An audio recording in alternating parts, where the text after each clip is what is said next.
Hi, good afternoon everyone. Nagbabalik ulit ako. Ito, kentuhan muna tayo habang nagpapahinga ako kasi napapagod ako. Nag-general cleaning ako, guys. Kasi uwi na yung mga amo ko tomorrow. So, pahinga muna ako. Habang nagpahinga ako, may share lang ako sa inyo. Kwento ko lang about myself. Char. Na alam mo ba guys na simula nang nangyari sa buhay ko, sa mga pinagdaanan ko, parang takot na ako gumawa ng pamilya. Kasi sa totoo lang, na-realize ko being single, na almost 3 years ng single,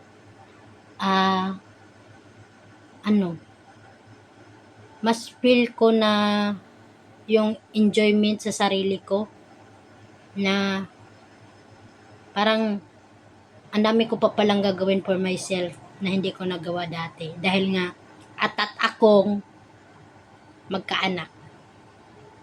And then all the sudden atat akong nagkaanak, pumapalpak.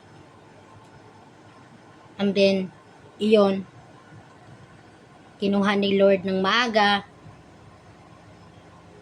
Tapos yung sakit panghabang buhay kong dala. Ang ganon. So, para sa akin ngayon, parang ayaw ko nang magsitil-sitil ng pamilya. Kasi sa nangyari ngayon, sa makikita mo naman, dami naghihiwalayan. Kahit nga kasal, nasisira. Dahil nga sa sobrang makasalanan ng mundong ito, wala na kasiguraduhan. No. So, at saka, aminado na talaga ako for myself na takot na ako sa responsibilidad pag may anak. Kasi sa nangyari sa anak ko before na hospital, balik-balik hospital, ang hirap nga nahirapan nga ako. So parang napubya ako that time na until now, parang ayoko na maulit-ulit. Di bali na lang mag-single na lang ako bahalang matandang dalaga na lang jud ko kay nakapubya jud di jud lalim nya nang tunguran na kay ma-hospital nga anak, talagang pipigain ka talaga kahit may trabaho ka, malaki pa yung sweldo mo, wala, di pa rin sapat pag na-hospital. So parang nagsikin sa utak ko, wag na lang mag-enjoy na lang ko sarili ko, bahala wala ko'y anak, bahala na jud. Basta lagi ko lang dinadasal ni Lord na dili lang jud ko niya paantuson inig mamatay ko kasi walay mag-alaga na ho. Swerte ko na lang kung may mga pamangkin na ho mualalay na ho.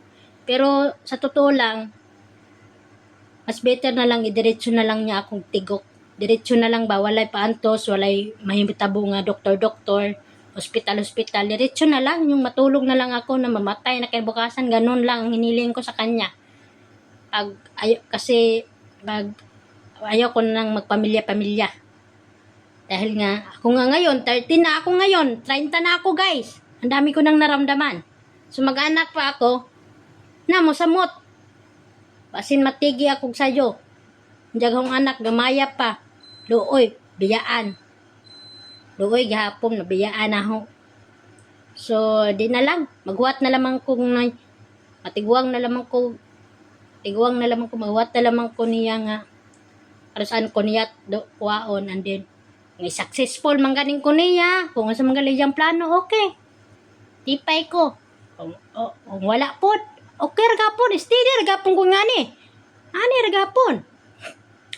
Importante na po ko'y time na mag-enjoy ko sa kinabuhi, mura o nalaman yan na lamang, enjoy ko sa kagalingon, and then mga lagad niya.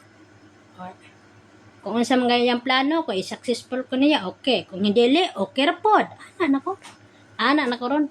Di na ko magsitil-sitil ng pamilya-pamilya karon kay buragwa na. Anak ko ganahi.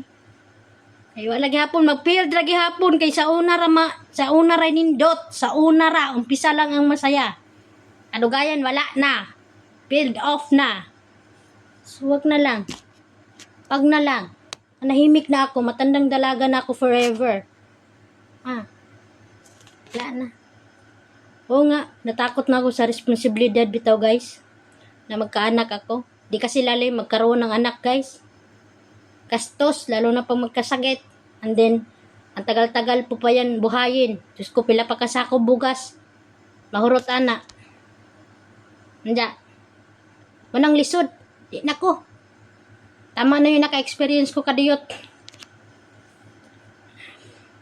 Kasi inisip ko, pag mga nakulit ako, and then, ako naman yung matigi una, hindi siya maiwan ko. Yun na.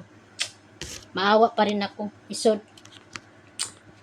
Luoy-luoy, maluoy ra siya, kayo. Luoy ra kayo, mabiyaan na ako. Mara pa na yung ginahon na, guys. Okay na ako sa life ko ngayon.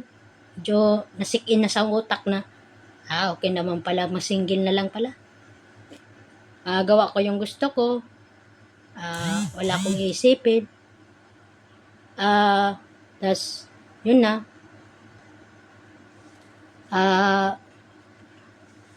Sarili na lang. Enjoy na lang. Then, okay na ako. Yan na.